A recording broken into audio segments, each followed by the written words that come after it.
Okay, we're at the top of the hour, so we're going to dive right on in. Welcome, everyone. My name is Nicolette, and I'm the moderator for today's call. I'll get us started, and then I'll pass us over to John. So I have Jennifer Vega helping. She'll be assisting today. So she just waved. That was nice to see y'all waving. So she'll support in the chat. If anyone needs support, you can just type, "I need assistance," and Jennifer or I will support you. Please don't directly private message us. Just type, "I need assistance," and we'll make sure to help you out. So this is a 90-minute call. John will introduce a practice theme and a teaching theme, and today's theme is the gift of strengthening and relaxing your nervous system in relationship. So he will talk about that. We'll do a practice at some point on the call. And of course, we'll also open it up to Q&A. When we get to that point, we'll let you know when it's coming. And to get into the queue to ask questions, you can do that by pushing the raise hand button. And you can access that through the reactions button at the bottom of your screen. You just push reactions, and then there's a bar that says raise hand. And we'll let you know when we get to that point.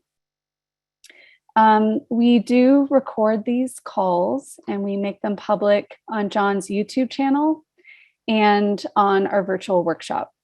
So if you are not comfortable with being recorded, you can be off video.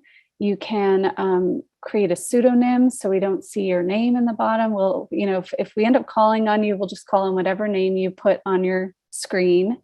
But please do not personally record this. Please do not personally put any of this up on your social media. We're very careful about how we present this to honor everybody. If you do ask a question, then know that you're consenting to have your voice or your face, if you come onto screen, on our virtual workshop on YouTube. And sometimes we put little clips on Instagram as well. So just want to make sure that that's clear. We're going to spotlight people who ask questions, so you'll see your face get really big on the screen. If you're not comfortable with that, you can just change the view to gallery view. And that's in the upper right-hand corner of your screen. But that way it can help for us to see the person that John's working with side by side. The chat thread is going to be open for the call, and that's there for asking any kind of logistical questions. Again, you can type, "I need assistance," if you need help with that, or to support one another. Please do not use that as a place to give feedback or coaching or share unsolicited resources. Just really use that as a place to support one another. And yeah, I think that's about it for now. So I will turn it over to John. Okay. Good morning, good afternoon, good evening. Nice to see you guys. It's so cool to see people from all around the world. Really, thank you for joining us. I don't know if you mentioned Claire's Place. Maybe you did before I came on, but we don't charge. We don't charge for this, but my daughter created a foundation to help kids with cystic fibrosis around the world, and I like to say that it's like the kids with CF have deal with COVID like stuff all their life. So for those of you who've had COVID, imagine having that situation pretty much your whole life. And that's what those kids go through. So if you feel inspired to give a few bucks to support those kids, we would greatly appreciate it. All right. Okay. So strengthening, let me see how I want to come at this. So I posted yesterday this idea of spaciousness in relationship and what that actually means.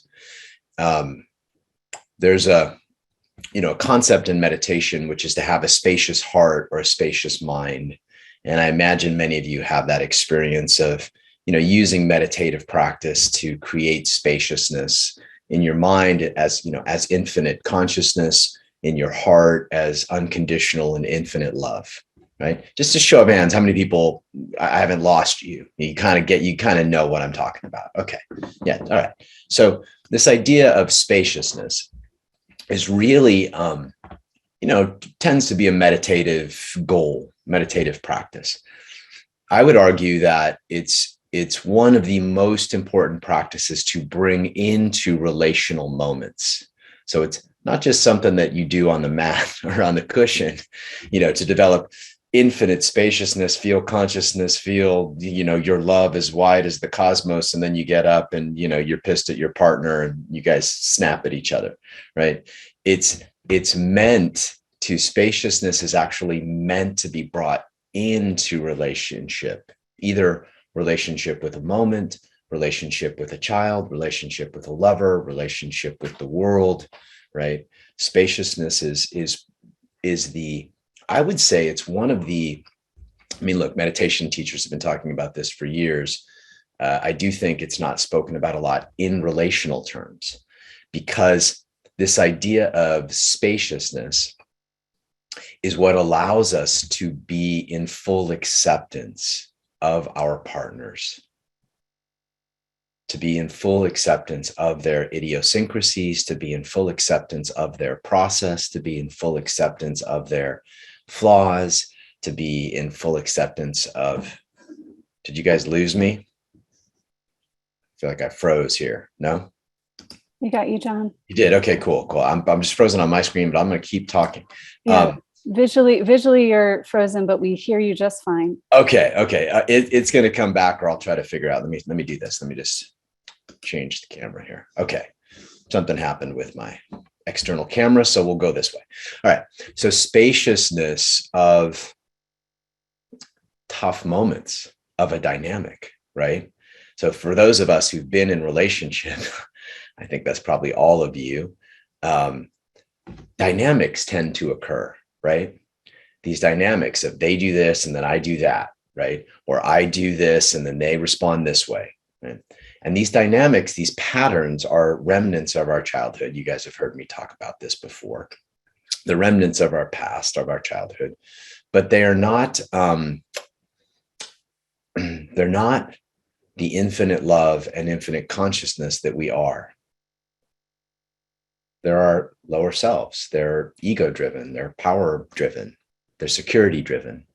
Do you know what I'm saying? Almost every dynamic you've had with your partner is security driven, power driven, which is basically about security, right? Or ego driven.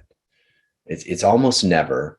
Now, of course, there are some situations where they're being inappropriate, you're being inappropriate, right? But we tend to fall into the dynamic and the pattern of our childhood, of our ancestry, of our epigenetics. Spaciousness, the literal cultivation of space in our heart, right, is the key to unwinding that. Making sense to you guys? Making sense? Right? It's not some other strategy of getting them to ... right? Or finding somebody. It's almost never, here's the big lie, I'm going to find somebody who can meet me. Because not that that's not important. It's a paradox, right? So of course you want to find somebody who can energetically, who wants to like grow with you and do the work with you and meet you in that way. But that gets used as an excuse to not accept or not approve or not allow your partner's process or your partner's, and I'll take questions because I know you guys are going to have some questions on this. But so spaciousness and how this relates to our nervous system is the most relaxed state we can achieve comes when we're resting as infinite consciousness or infinite love. It's almost impossible to be stressed out and be resting as infinite consciousness or infinite love. It's almost impossible to be stingy with our partners when we're resting as infinite love. Now, I know some of you are already thinking, well, what if they don't? Da, da, da. Or what if they're acting like da, da, da? Yeah. And most of the time, those are just dynamics of a pattern. And so this capacity to bring a spacious heart or a rested, spacious consciousness to the moments of your relationship that have resulted in closure is an incredibly important skill to develop. And I would argue the key to allowing something new to emerge. So just stay with me for 1 second, and then I'll take some questions. So you're in that moment where you're triggered, they're triggered. We all know that moment. Yeah. You're triggered, they're triggered. Okay. Basically, in those moments, your triune brain, your primal brain is saying it's not safe, fight or flight. In those moments, it's not safe, fight or flight. Okay. And this happens all the time in relationships. In fact, it's the default that we all tend to drift towards. You guys understand what I'm saying? We all tend to drift towards that kind of fight or flight, your patterns versus their patterns, right? And when that happens, your reptilian brain, which is incredibly important because it basically dominates, it's dominated by your subconscious and your desire to survive, right? It's incredibly powerful. So in those moments, what takes us out of the primal brain or animal brain, right, and into the frontal cortex and in the spaciousness of our brain is relaxation. And relaxation in a meditative state where we are connected to infinite love and infinite consciousness. Now, I'm making this sound easy. It's not. It basically is going to be a lifetime of fucking practice and failure and recommitment and failure and recommitment and oh shit, I did it again. And then, oh, okay, wait a minute. But it is if you just feel your heart's capacity to wrap or accept or love, right? It's infinite. It really is. It's infinite. That's the way that, Goddess and her infinite wisdom made us, right? That we have the capacity to love unconditionally. Now, of course, I'm not talking about abuse, staying in abusive situations where you're being physically or emotionally abused. I'm not talking about, genocide. I'm not talking about that kind of stuff. Some people go there. I'm not willing to go there. Right? I'm not willing to infinitely love Hitler, right? Unconditionally love Hitler. But, but most people that you're with probably doing their best to love you most of the time, right? They just got weird messages. And so their dynamic and your dynamic meet, and transcending those dynamics requires infinite love, infinite consciousness. What I would argue is the divine, right? I would argue that's divine intervention. Any moment that your partner is doing the thing that always sets you off, and you can be spacious and playful with them, you've now invoked divine intervention. You've now allowed the divine to enter into that moment and change it. And some new thing could happen, some new joke, some new possibility, some new playfulness, some new tease, some new spark, some new acceptance, some new empathy, some new compassion.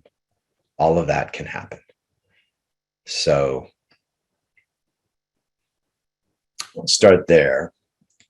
We're going to do a little bit of practice at the end of the call, just so you can get a sense of what I'm talking about, what it's like to meet that moment with a spacious heart, with a kind of a tethered to infinite consciousness, and just have a sense of it. But like I said, this is a lifetime practice. I'm still working on it. I get pissed. I go into fight or flight. I have all these things too. I think we all as humans do. And what's important is that we just start to make tether to it. We just start to accept it's a possibility. It's a possibility that I can relax my heart so wide that I can accept them completely in their crazy, right? Because, or I can love them completely, even when they're not giving me what I want, right? Just to accept that as a possibility and as a yogic practice is the beginning of what I consider to be, changing big time karma. Okay. So we'll start to take some questions now, Nicolette, if you don't mind. And you're starting to do this, but you can start to raise your virtual hand using the raise hand button. And if you haven't asked a question here yet, we'd like to hear from you, right? We tend to have people who jump in, but that's cool. But we also love to have people who've never asked a question. Okay, so we're going to start with Taylor Johnson. Okay, let me just try something, Nicolette. I'm going to try to fix my camera here real quick before we jump in. Starting with me. All right. Can you hear me? I can. Let me just do a little camera thing here so I can pay attention properly. Okay, where are we? No. Okay. Okay, let's see here. Now I lost my Zoom. Here we go. All right. Fuck it. You guys get the second best camera. Lighting's okay? Like I've had complaints about lighting, so we're all good here. All right, great. Cool. All right, Taylor. Sorry for the delay. Jump on in, man. How can I help? All good. So let's see. Diving into the space of unconditional love and spaciousness in the context of romantic relationship, partnership, I'm thinking currently about my partnership, which is a long-term romantic relationship at this point, and thinking about my partner and I are actively talking about polarity and the intentional construction of this polarity.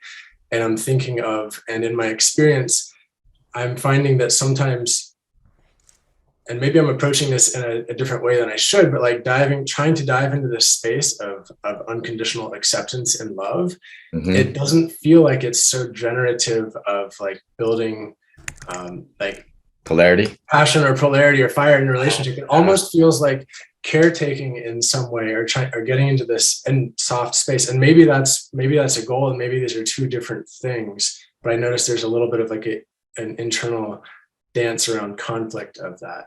I love this question, man. Thank you for bringing it. Because you're right. There are stages of this, right? There are stages of, the way that David Data has talked about this. And if you know David's work, right, he talks about a first stage. So in the first stage, I tend to call this, I look at it a little bit differently. I tend to call this sort of a toxic or a selfish stage. So the first stage, we're thinking about what we want, or we're in a trauma moment. So we're in a protective trauma moment, or we're trying to get what we want. Now there's a healthy aspect of that. Like there's certainly a healthy aspect of getting what we want, right? In the second stage, we're dealing with healing, my healing, your healing, you and your partner having that experience where you feel held and safe enough so that devotion is served, right? In the third stage, healing is less, it's healing still part of it, but these are all built on each other, right? So I have to be able to have basic needs met in order to experience mutual healing and gifting. And then from there to experience real art, which is polarity, right? Polarity is in the realm of art. Okay. So in those moments where you're being called to be unconditionally loving to your partner's stuff, right? Let's call it. You're in that second stage. You're in that stage of healing and safety and mutual care and empathy. And it's super important, right? Because we've all had polarized relationships, right? Where great sex can be fucking addicting, right? But there's no healing, there's no empathy, there's no real true safety of your nervous system. So you know what I mean? I'm sure many other people know what I mean. So we need all of it in order to have a long-term sustainable scenario, right? And so here we are, you're in that moment where you're bringing unconditional love, and right. So the masculine in all of us, gender is not important here. The masculine in all of us is unconditional consciousness. Okay.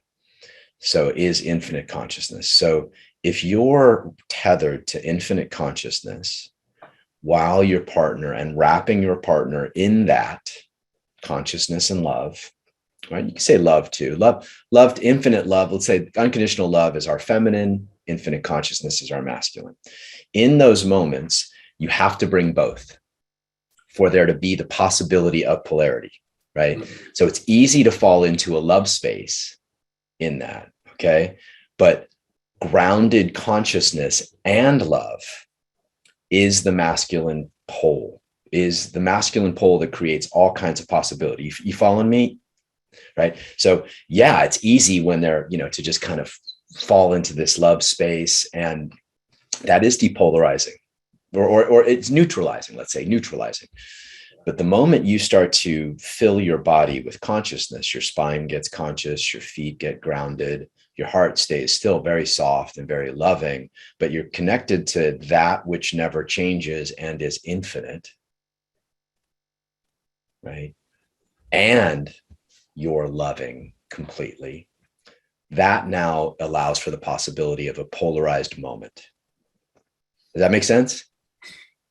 Yeah, it does. It does conceptually make sense. And I'm thinking back to scenarios now where maybe we're laying in bed together, and I have like my hand on her heart, or she has her hand on my heart, and we're being there and tender in that moment. And right. I'm thinking like, oh, I'm not actually expanding my consciousness to all that is consciousness in that moment. I'm just like really there in that loving moment. It feels super nurturing, and it's there's not a lot of fuck in it.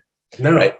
So consciousness brings the fuck, right? Basically, and the depth, right? Yeah. And so consciousness is and this is not gender specific. Many women, and however you identify gender wise, we all have these two aspects, right? So loving fully, but being wide as consciousness will occur to someone in their feminine as a very powerful presence. So it's one thing to be loving, right? But presence requires some tether to consciousness, not so much of a tether that we're just totally rested like a monk in a cave, but there's that blend, 50% in consciousness, 50% in love through the body. So as you're in that moment and you put your hand on her heart, right? Just expand your breath a little bit and start to feel the infinite, unchanging essence of you and her. And then start to show her through your eyes that you're feeling that there really is not you and her. There's just consciousness shared between two bodies. That is actually a sexual moment. Now you're in a sexual moment, the moment that you're embodying consciousness and love, and then showing her through your eyes, through your breath, the depth of that. You're now having sex, right? In fact, there shouldn't be the physical sex, right, in my opinion, until that's happening. Right.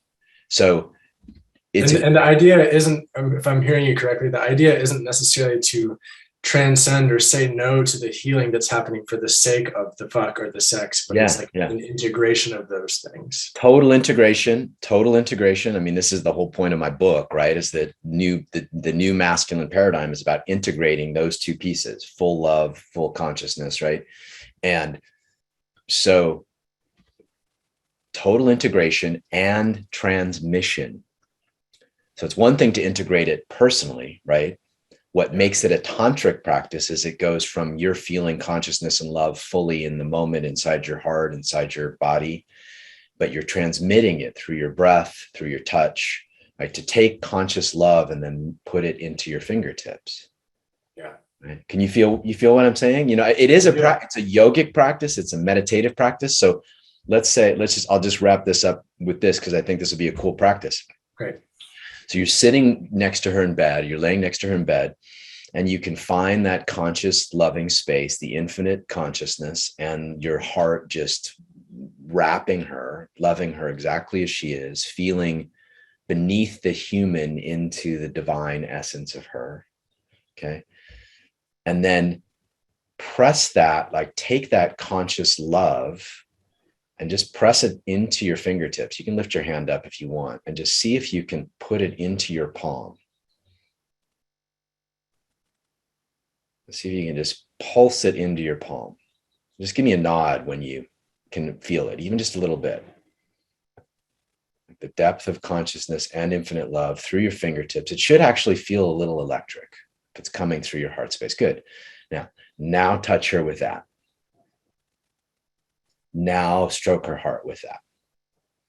And then you just breathe with her and you look at her and you've taken the healing aspect and added the aspect of masculine, like, meta masculine, feminine polarity.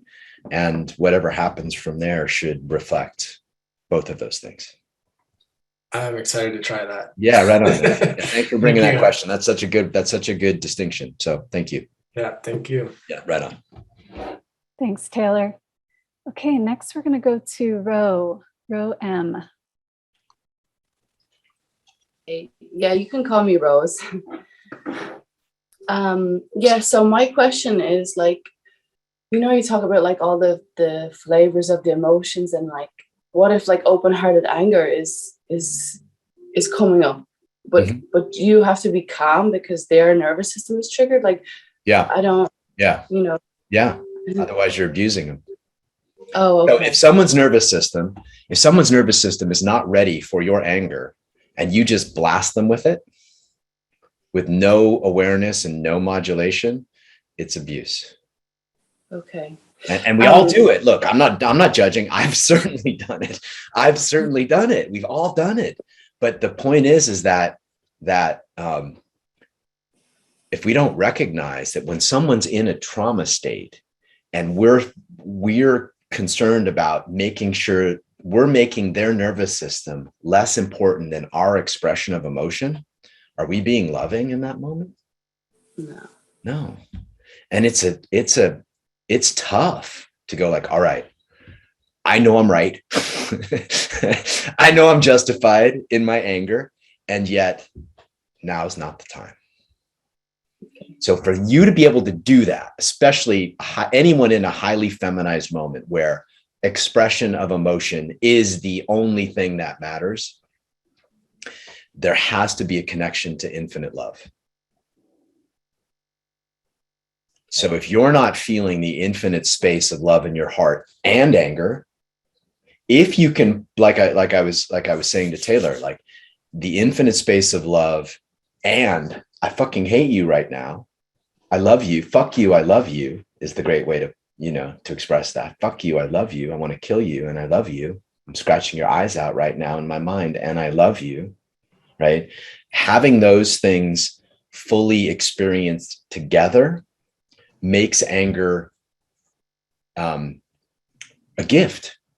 But if there's no heart connection and they're just collapsed and you're just, it's something I see a lot, is where we justify personal expression over our partner's nervous system.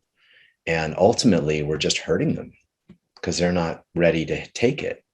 Yeah. So like, could I be like, oh my God, I fucking hate when you do this, but I love you so much. Like, can you just please, because would that be okay? Or would I just strictly well, it's hard to say without a moment, right? So yeah, it might be like, so what does he do? Just give us a little, let's go into share it with 280 of your. Yeah, no, it would be like, I guess when he gets too like emotional and I'm already emotional, I'm like, oh God, you know what I'm saying? Like, so then it's like, he's not being conscious as I'm being like, and then he starts to get like that too. And then I'm like, Jesus, like, I don't want him to do that. Yeah. Okay. In those moments. So you don't want him to do that is the moment of where in that moment, if I don't want him to do that, is your heart wide or is your heart? It's kind of just like, I kind of like almost collapse. Like, yeah, it's a closure. And again, we all do this. This. Right? That's the moment where if you could be spacious enough to go like, okay, baby, you're mad. Let's go. Let me hear it. Let me hear it. Right. And then, right. And then holding that for a moment, right. Sometimes your masculine is more capable than his masculine. And when, again, let's not think of these things in gender terms, right? If he's more emotional than you, he's more in his feminine. If you're more aware, then so think of it as energy and awareness, right? Whoever's more aware, like, oh shit, this is starting to, you know, drop into something we don't want. This is gonna hurt him and me, right? If you're more aware of that, you're in the masculine. If he's got more energy flowing through his body, nervous system, emotions, so if neither of you are aware enough to get spacious, then I think you know what the result of those fights are. Yeah. Are they? Yeah. This. Is it? Yeah. Do you feel good afterwards? No, Yeah. definitely not. Yeah. Definitely not. And so look, so many men nowadays have this capacity to, let me just adjust this here so I'm not looking away. So, so many men, right, have been trained over the last 50 years to express their emotions more. That's kind of new evolutionarily, right? Yeah. It's kind of new. And so it should be really fluid. I mean, I don't know if I'm getting to your question here, but I think this. No, it is because I was thinking like, oh, I'm the woman. I should always be in the feminine, but if I'm asking him sometimes to come into the feminine, you know what I mean, to drop down to meet me a little bit. I need to kind of nurture him at my masculine too. You know. Well, you have two choices. Okay, you have two choices. When your partner, when your let's say cisgendered male partner or male partner is in the feminine, you have two choices. You can either become wide and spacious enough to hold their feminine and actually help guide them out of it, or just like your feminine would want to be loved and guided. Yeah. So you could do that, or you can out feminine them.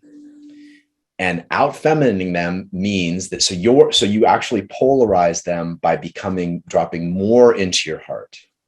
More into your heart, more into your feelings. Anger is probably the most superficial feeling. Underneath that's probably anguish and heartbreak, right? Yeah. Probably some anger too, right? But there's deeper feelings there. So if you want to drop into, so it might be like you just feel the ache in your heart at his upset or him doing something or him being emotional or him being selfish or him being whatever he's being. And you start to show, like, even if it's just, ouch, baby, ouch, ouch.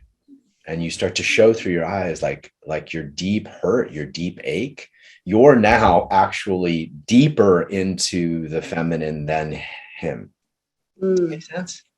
Yeah, that makes total sense. And if you can hold, it's hard. It is hard. Yeah, I'm trying. Yeah. Yeah. So I'm not saying this is the easiest thing to do, because we've been doing it our whole life, is to drop into the neural pathways of our childhood and recreate the dynamic of fight or flight. That is the easiest thing to do. We do it all the time. It's just easy, easy, easy. The harder thing to do is to drop into our heart, feel like the real ache of it, and then express it, just like I was saying to Taylor, express through. So if you express the truth of your heart as, ouch, baby, ouch, ouch, you're hurting me. Ouch, that hurts. Even if you put your hand on his chest, like, ouch, baby. Now you're tending to his nervous system by stroking his heart, and you're revealing the true truth of your heart, which is ouch. Okay. Does that make sense? Yeah, no, that is perfect. So thank you so much. Yeah. You can also just because I know you're not the only one who has this experience, right? You can also use his legs, right? You can like rub his legs, like, ouch, like, because that soothes his nervous system, or his belly, like, baby, ouch, ouch, like, you're hurting me. Ouch, right? And if he continued for minutes after that, then it's time to leave the fucking scene. But chances are Yeah. 10 seconds of that and he will soften, unless he's a just total asshole, which I doubt.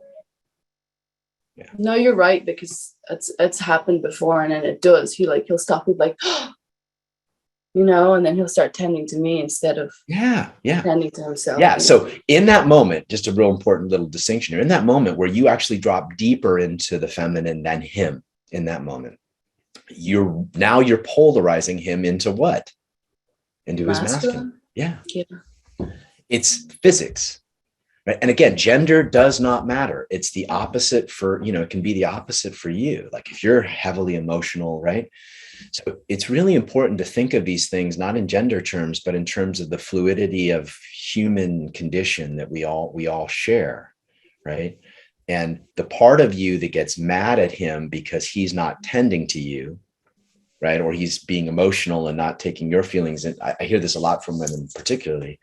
That's the part of you that's wounded. That's the part of you that you have to deal with. You're mad. Okay, you can push back on me if you want, but you asked me the question, so here you are, right? You're mad because he's not giving you what you want, which is take care of me in this moment, right? The moment your ouch is totally legit. It's emerging from your true heart, if you know what I mean. The history of how he's always done that, how other men have done that, how that's been the thing you weren't taken care of, right? That is your work to do. That is your own healing to do. Does that make sense? Yeah, no, that is totally makes sense with me. Okay. Like on the money.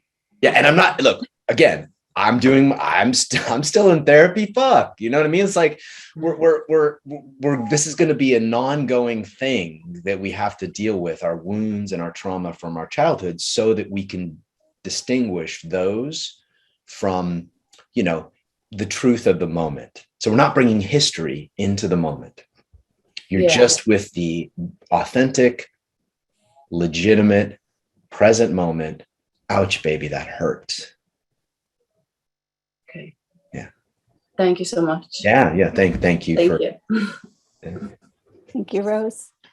Okay, next we're going to go to Noah. Noah's going to be off camera, so he'll just be, he won't be spotlit. Okay. Thank you, Nicolette. Hi, John. Hello, Noah. I would like to just briefly say thank you very much to you, Nicolette, and team for these calls. Very much appreciated. You're welcome. So a little context before my question. There is a woman for a number of years who has come in and out of my life. I care and long for her deeply, but my best sense is she is not choosing me. And so David 101, the thing I know to do is do not pursue her. When she comes back into my life, if that happens, don't pursue her. If she's not fully changed. How does she come back into your life, my friend? Really by chance. She doesn't text you or call you or? No, we will by chance cross paths and spark a conversation. She'll say she'll reach out, and then we'll go silent. Well, so she's reaching out. So it occurs to me that you've still left it open for there to be contact. Yes, I have. Yeah. Okay. And is there sort of a hidden motivation in that? It's okay if I just love her. Fuck, I love her. Of course I want her to contact me. Yes, that's it. Okay. Awesome. So just owning that truth of like I just love you and I'm going to always want you to be in touch with me. And is that what's best for you? Is that what's going to lead to the deepest growth and opening and expanse for you? For me personally. Yeah. And for the world, right? Because if you're pining over an ex-lover, or you know what I mean? Are you the best version of you? This is where I would appreciate your thoughts here. I feel that it's an opportunity for the practice of that spacious loving, in the sense of, can I hold the structure have a strong spine, open heart, which is a phrase you've used before, for myself and for her, and to lovingly set a boundary when needed. That's what I am thinking is the best practice, but give it a shot, man. Of course, that is the best practice. And to recognize your limitations, like if you truly, so it's one thing to be spacious, right? And hold her and hold boundaries, right? Like, no, you know, this is not like, don't start to bring me energy. Like, don't try to hook me, right? And can you feel that there's a part of her that is trying to hook you?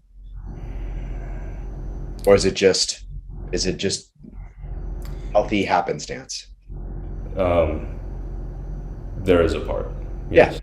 So recognizing the part of her that wants to hook you and your tacit acceptance of that or approval of that is where, you know, you might want to talk to to your men's group if you have one, or you might want to talk to people you trust, men or women you trust, and just say, hey, this is happening. Because you're probably, if this has been going on for years, you're probably now playing out a childhood dynamic of chasing someone who's unavailable. I would think that's correct. Yeah. So if you're aware of that, so now you're aware of that. Now you're aware of that. So now you need to create a container for healing. My favorite container for healing in a situation like this, where your heart's still basically aching for somebody, is to do a masculine, a feminine cleanse, to do 6 months ish, where you take relationship off the table completely, and you don't date anybody else, and you just let go of relationship with the feminine completely, and you go deep into self-repair, self-healing, and self-reflection. And you find out, like, okay, who am I really in relationship? Am I somebody who chases, someone who's unavailable? Am I somebody who needs certain things? And, that reflection can really only happen when can best happen when you're alone. Thank you for that guidance. And one clarifying question. There is one woman in my life who is a dear friend. I am not pursuing her for a relationship, but she is going through some hard times, so I do want to be there for her as a good friend. Yeah, that's different, man. If there's any intrigue, you want to avoid sexual intrigue, and you want to avoid the possibility of romantic relationship. And you literally, the way that I went through this, and I've gone through this twice in the last 12 years, 9 months each, around 9 months each time, is you just want to avoid that. You want to let go of the possibility of relationship and be just really in relationship with your own heart, with whatever you consider to be divine, with whatever you consider to be your purpose, with whatever you consider to be your deepest practice. And it's a way for you to heal what seems to have been you said 4 or 5 years? About 3. Yeah. So this has been a pretty painful experience. Yeah. It has. Yeah. Yeah. That would be my recommendation, my friend, is to create a really clear boundary. Like, hey, I love you. I'm going to always love you. Unless she's a hell yes to being in relationship with you. Right. You can go to her and say, I love you. I'm hooked. I love you. You're wonderful to me. But unless you're like a hell yes to being in relationship, like a full blown relationship with me, then it's best that we take some time. And I'm going to take 6 months. So I'm just going to ask for no contact for 6 months. Maybe we can, say hi after that. But I think that's a really clean way from my perspective to close the door on this, to let her know the truth of your heart, and yet to take care of yourself. And that is very helpful and makes a lot of sense. One clarifying point in terms of letting her know that, to have a clean container here, is that would you suggest that I do that even though I have not heard from her at this point, or simply to start the cleanse and if she reaches out, that's the right time. Does it feel like there's still kind of energetic hooks with her? Like, are you guys still kind of energetically hooked to each other, even though you're not speaking? Yes. Yeah, then I would have that conversation in order to remove those hooks. Okay. Yeah. So you go there, you have the, because I see some other comments here. You go there, you have the conversation. You're like, I love you. There's no that has not changed for 3 years. If and when you're ever ready to have a really deep, jump into a really deep pool with me, you know that I'm a yes to that. But unless you're a hell yes, I'm going to take time to do some healing, and I'm just going to ask for some space. I set you free. I wish you nothing but happiness, and that you find exactly the right person or the right situation for your life. I bless you, and I'm going to go do my own work now. And so please don't contact me for 6 months, and I'll reach out when I'm done and we can have tea or say hi or whatever. Right. Yeah. This is all very helpful. All right. Good luck. I've been there. I think, there's a lot of men that I work with who go through this in our men's groups. They'll join a men's group just to do a feminine cleanse.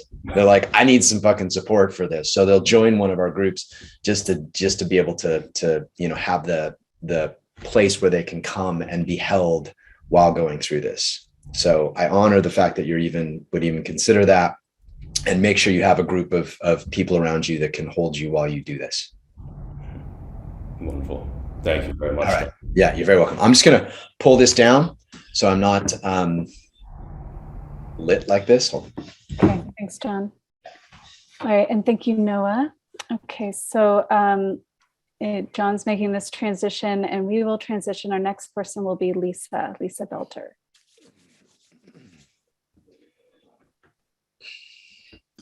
Hi. Hey. So excited. Hi. Oh, I'm so nervous. Okay, this is my question. Okay.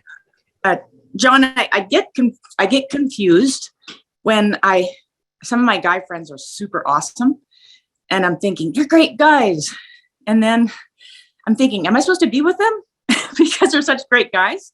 But I don't have any chemistry, and so I know to just, I want to honor that I don't, but I want to make sure that it's not like a block, like a childhood block, because I know some really great men. Yeah. Yeah, I do. Okay. And so how do you know there's no chemistry? Well, because I don't want to sleep with them. Like, I don't want to kiss them or hug them. Like, I'm not drawn towards sleeping with them. Okay. Yeah. Okay. So it's, normally when people are friends, they're in that resonant space, right? They're kind of same, you know what I mean? Like, yeah, it's kind of samey thing.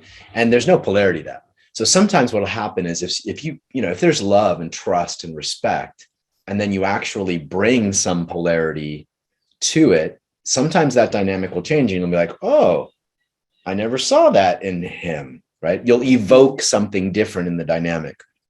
Now, It sounds like that's not what's happening here, or that you don't even want to explore that. No, I find most men get attracted to me, and then I get confused about them liking me. I'm thinking maybe I should like them. Uh-huh. Okay. Yeah. I don't know. It's hard for me to say because I don't know what men you're talking about. Oh, okay. So are you talking about like how to date? No, I attract a lot of men, but I'm not attracted to them. And because I'm not in relationship, I get confused that maybe my patterns are coming up. Yeah. And therefore I'm missing out on all these great guys. And then, like this guy, he just passed away. Mm-hmm. And I was so upset because I thought, what a great guy. Maybe I missed, maybe I just missed him. Mm. Now that he's gone, I'm like trying to process, like, shit, did I let him get away? And now he's gone. Right. Yeah. So I don't, it's hard to say because maybe there is a childhood pattern of pushing away people who want to love you. Maybe. I don't know. I'm not a therapist, so I'm not the guy to be running that through. But there, we do have those patterns. So maybe there is that. And maybe you just, with the next guy who you really trust, you check it out. You're like, wow, like, I think I should like you because you're such a great guy, but I don't know what to do with this. And you actually just reveal the confusion. Oh, You reveal the confusion. You're like, wow, like, I kind of think like I should like want to be with you romantically, and I don't quite know exactly what to do with it. Right. And then see what he does. So in that moment, because we're going to nerd out a little bit on this, in that moment, you're revealing the truth of your heart, which is the highly feminine. You're dropping the revealing the truth of your heart is the feminine act for all of us, man, woman, but however, right? So you're revealing the truth of your heart, which is a little confusion, right? Now you're giving them the opportunity to work with that, right? To maybe lead you guys into a deep exploration, or to bring his own truth, or create a space for you to explore something, right? But, it's hard to say. I think so we just did a masterclass on desire. That was really, we really went after this question. And if your deepest desire is, so just name it for me, like, my deepest desire is to what? Be loved. Okay, let's go a little deeper than that, because that's an easy one. So how do you want to be loved? Like, how would you know you're being loved in a way that just makes you sing, ecstatic, like to be ravished, to be chosen, to be to be chosen, adored. to be seen. Like, I want them to see my quirkiness, and not just my beauty, like not my sensuality, but my you want to be seen for all of you. All of me. Yeah. Okay. Yeah. I don't want to put words in your mouth. This is your desire, right? So to be seen and loved as the quirky beauty that you are, like, how would you name that desire?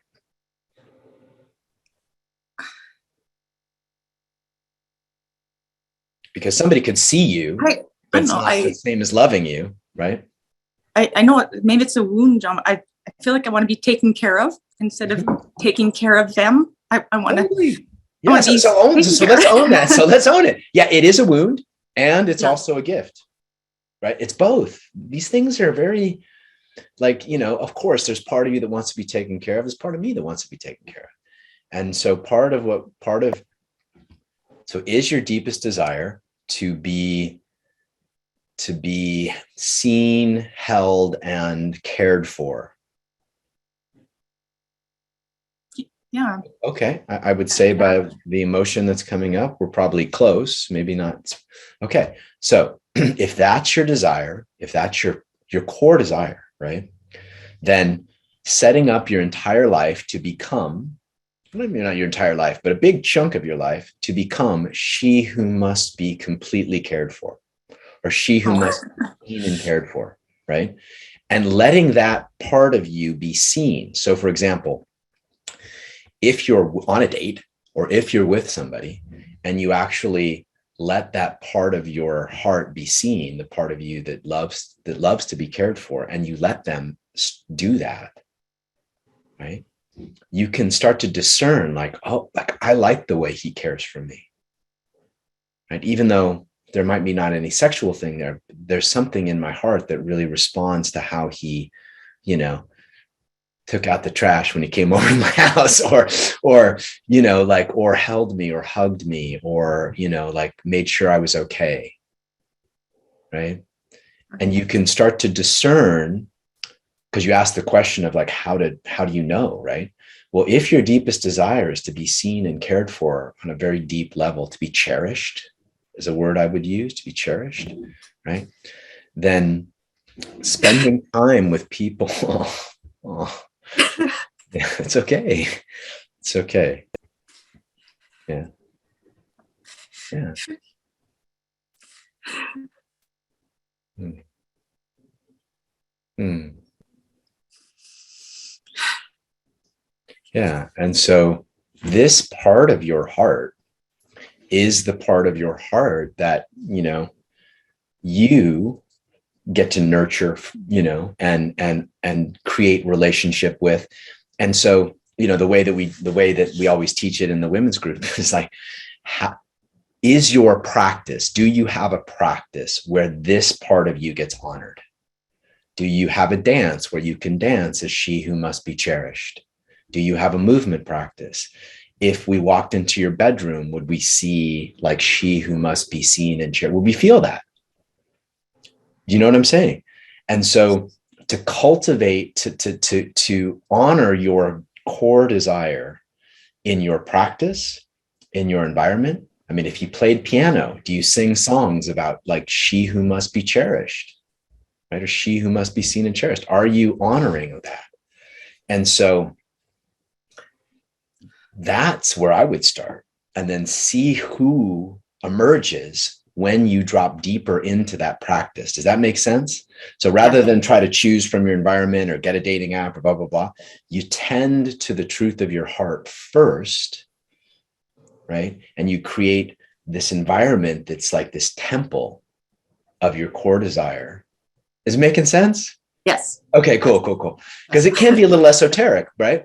But you literally like tend to it with your practices and your art and maybe you write poems about being cherished. You tend to it. And then you start to see who comes into your life.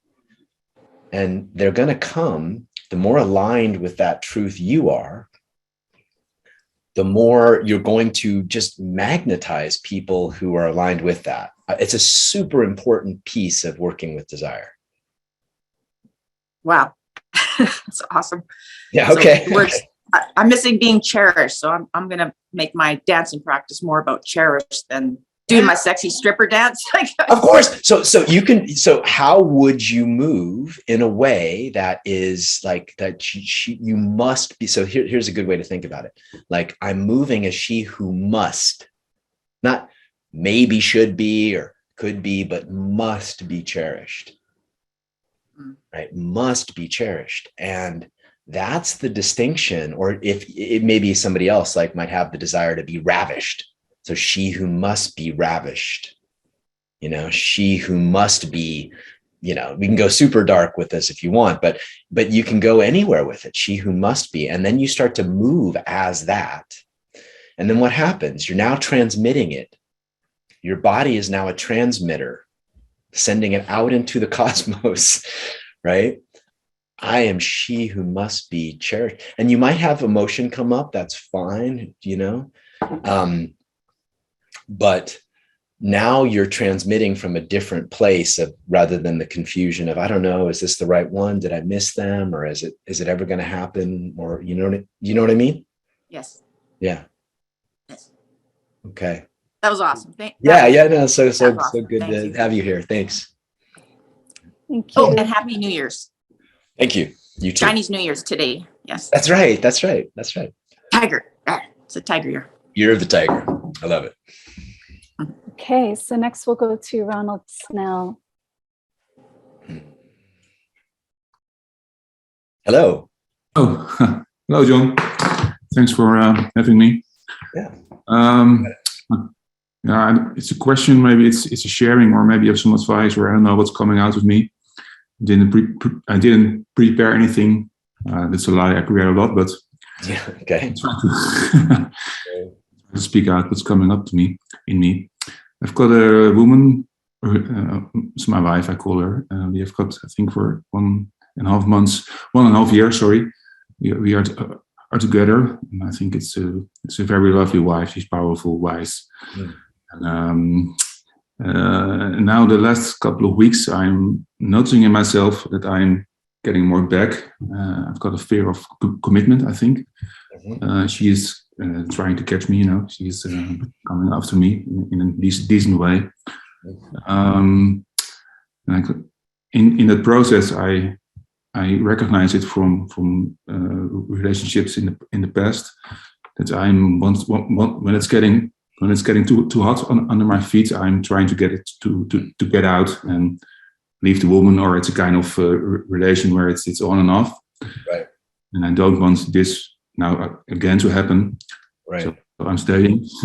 Yeah. And I want to feel love, but there's also this fear in me of getting really in, to see my own fear, to see my own loneliness, I think, and my mother issues, and so that's where I'm hanging out, and we are in, we see each other, we are communicating about it, but maybe you have some words of advice or. Yeah, sure, man.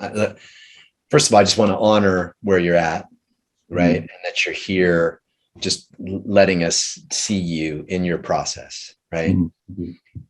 The masculine in all of us craves freedom. All of us, any human craves freedom. The spiritual ache, the feminine in all of us aches for love, right? So we all have both, but the more masculine identified a human is, the more they value freedom. And I'm not just talking about freedom from relationship, right? But let's face it, relationship is demand.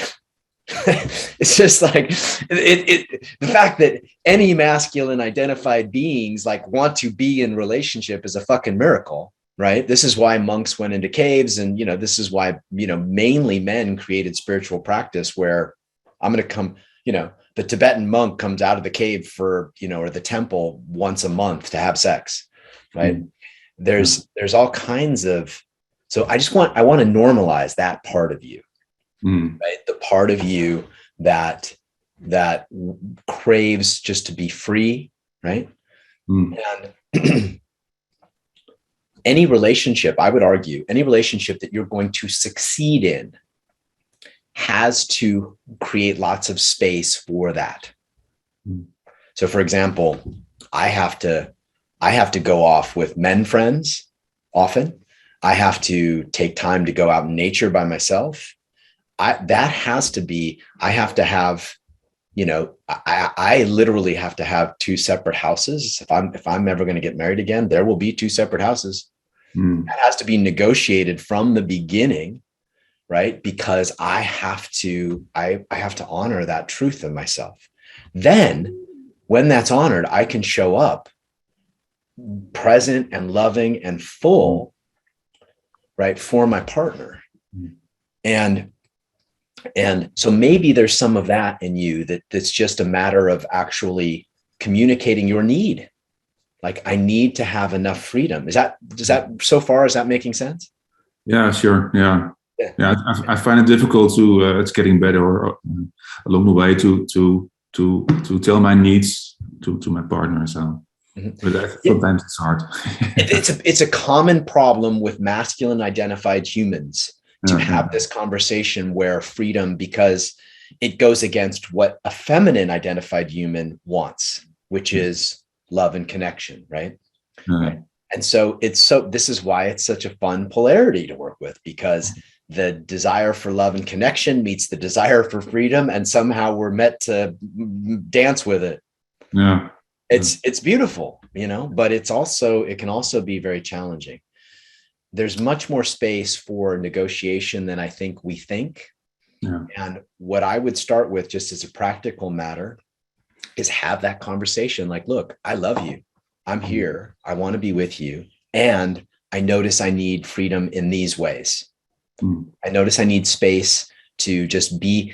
It's the thing that a lot of feminine identified beings don't get about masculine identified beings is how much we need space with no demand. Like staring at a wall, or watching a game, or sitting out in nature. There's really no demand, right? Or with a bunch of dudes, having a beer, right? There's no demand. There's not demand for attention. There's not demand. I mean, maybe some, but not. Relationship is a demand for attention for the most part, right?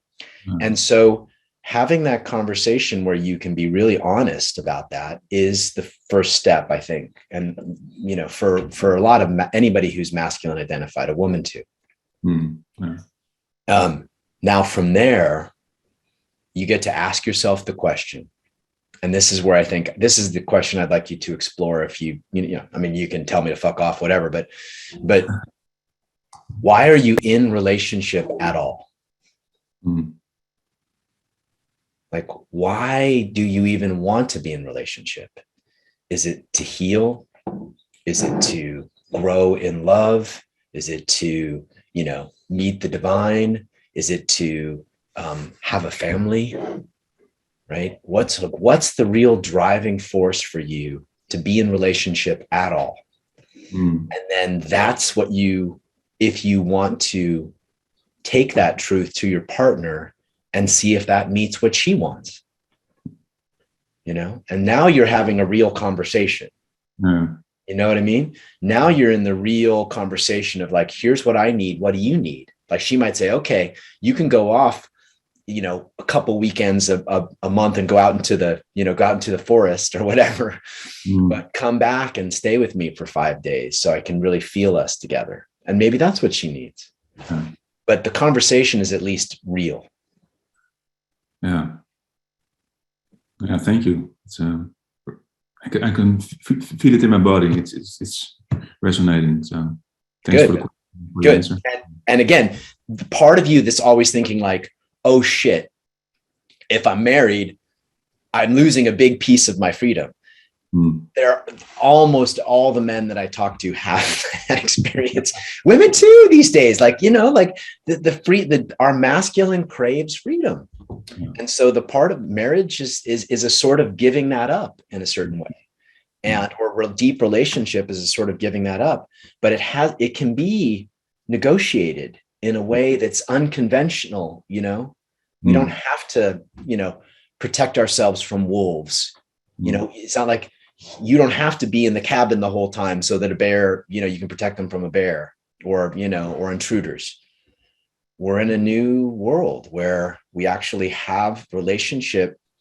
Like the whole point of relationship has changed over the last 50 years. It's not just to have babies and protect, right? It's not. It's human. It's human and spiritual transcendence and development. Yes. All right, man. Yeah, it's good to hear you. Where are you calling in from? Holland, from The Hague. Oh, I love Holland. Love Holland. Spent a lot. I used to be in the flower business, so I spent a lot of time at Aalsmeers, and yeah. Oh, nice. Listen, so. Yeah. It's a big place there. Yeah. It is. It's a beautiful place. Yeah. Right. Thank you, Ronald. Does that help get you started? Yeah. Helping. I feel it in my body, so it's all right. It's resonating. Thank you very much. Yeah, you're welcome. Thank you, Ronald. So we're going to work with this concept of spaciousness, and we only have a few minutes, so this is something that you can practice in your relationship. So you want your palms to be open. They can either be on your upper thighs, so your shoulders are back. You want your heart lifted a little bit. I'm going to go off screen so you can just see you can hear me. Okay. I don't need to see you. You just need to be able to hear me. So your palms are up on your upper thighs and your chin is slightly tucked and your feet are planted into the earth, or you can press your sits bones down into the earth. So there's just contact with the earth. And then begin to have a really nice smooth breath in and out through your nose. And just imagine now that you could breathe into your heart like your heart was a third lung.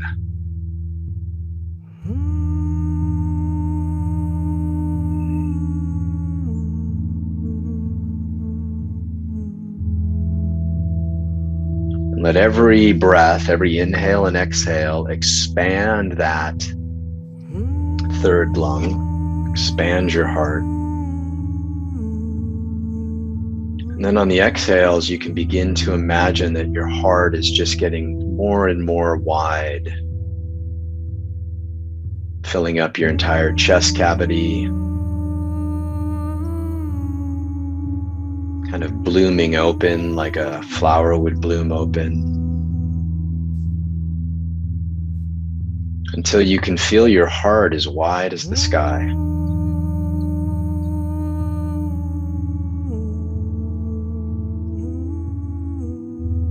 It's okay if you have a thought come through. Don't worry about it. Just let it pass like a cloud in the sky.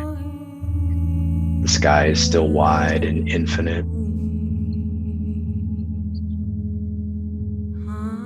So maybe you see your heart or feel your heart like a big blue sky, or maybe it's a big sky filled with clouds or storm or beautiful sunset. Just feel the expansiveness of your heart.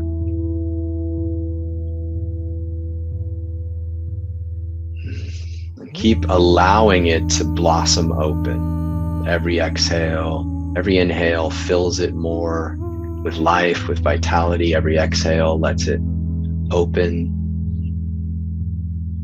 until it's this wide open sky. Or if you want to make it as expansive as the cosmos, you can do that as well. And pressing down into the earth so that you don't lose contact with the earth, really feeling the ground beneath you.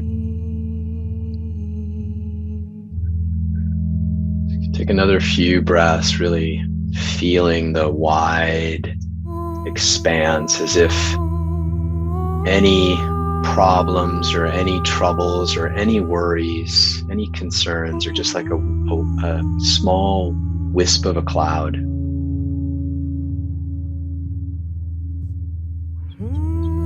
And bring to mind now from this space a moment or a dynamic that has been challenging for you in relationship. Somebody giving you criticism, or somebody leaving, or somebody not giving you what you want, or somebody being angry. And breathe this in, breathe it in as if it's happening, right in front of you. Breathe it into this big, wide, blue sky heart. And feel how your heart is so wide, it's so expansive that even this upset, even this dynamic barely registers. It's like a little wisp of a cloud or a wisp of smoke in this huge blue sky. And just breathe in their upset and whatever the dynamic is, your reaction to their upset.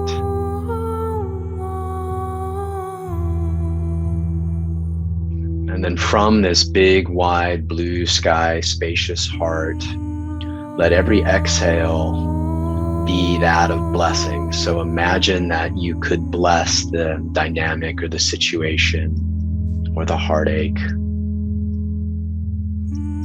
You can imagine white light or blue light. So breathing in just for another minute. Breathing in this dynamic as if it doesn't even register. Your heart is so wide. Feeling your part in it, their part in it. Feeling also the humanity of it. From this big, wide, open heart space, feel the pain that they're in, or feel the challenge, or feel their relationship with their parents, or their tragedy, or their trauma. Feel your own trauma, your own desire to fight or fly. And let your wide open heart bring compassion and blessings to it. So feel their tenderness, feel your tenderness, and wrap it all in the wide, infinite expanse of your heart's love.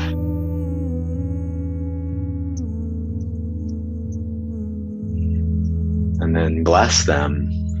Every exhale now, you can send this healing white light or healing blue light, and literally feel now the way that healing might impact them.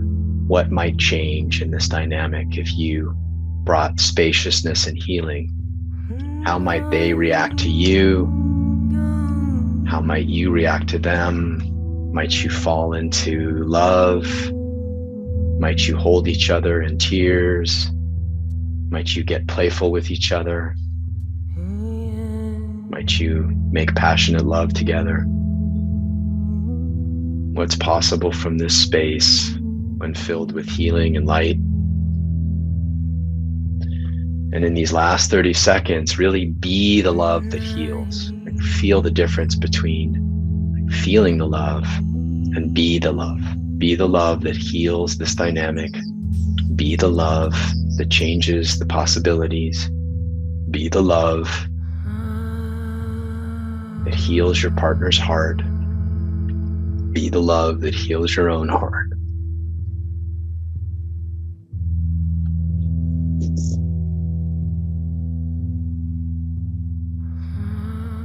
And then slowly now, turning your palms over so they're palm down on your thigh. Sit proud. Feel now the expanse in your heart. Let your spine be proud and strong.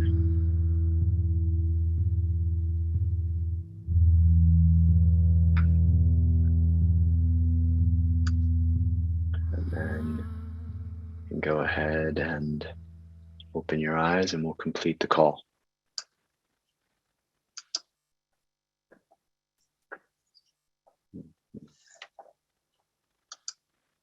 Okay. Thank you all. Thank you. I hope that that was helpful in some form or fashion. We just launched 2 programs. One is the women's program, Path of the Embodied Feminine, and we also have the Path of the Embodied Masculine. Both of those are I think we start at the end of the month or beginning of March. And Nicolette's putting a link in there if you're interested and you want to go deeper into these explorations. By all means, do. Be great to have you. Otherwise, we'll keep doing these calls. This is the first one of this year, so we'll usually do one every couple of months, something like that. I think we have a master class at the end of the month too, if you want to jump into something a little more substantial. Although this was great. You guys brought the noise today. I love these questions. Thank you very, very much. It's always a pleasure and an honor to be here. Thank you, Nicolette, Jen, for holding this. And we'll see you soon. Thanks. So I'll say some closing remarks. So the music that we just used for the practice is called The Blessing by S.E. Jane. And that information will be in the recording, which will go up on John's YouTube channel by the end of the week. So that'll be publicly available. I have the link for Claire's Place Foundation. So if you're able to pay it forward and offer a donation to that in support of this free call, we'd appreciate it. I also put the links to pre-order John's book, to the Valentine's Intensive, in which enrollment closes this Thursday, but we still have some spots available. And also the 2 programs that John mentioned, the Paths of the Embodied Feminine and the Paths of the Embodied Masculine. There are 3 different tracks in each of those, which include a self-led track, a live track, and a combination of the 2. So you can take a look and dive in and see what's going to be the best fit for you. And then, of course, our virtual workshop is available with all kinds of recordings, including recordings of all of these calls that we've done.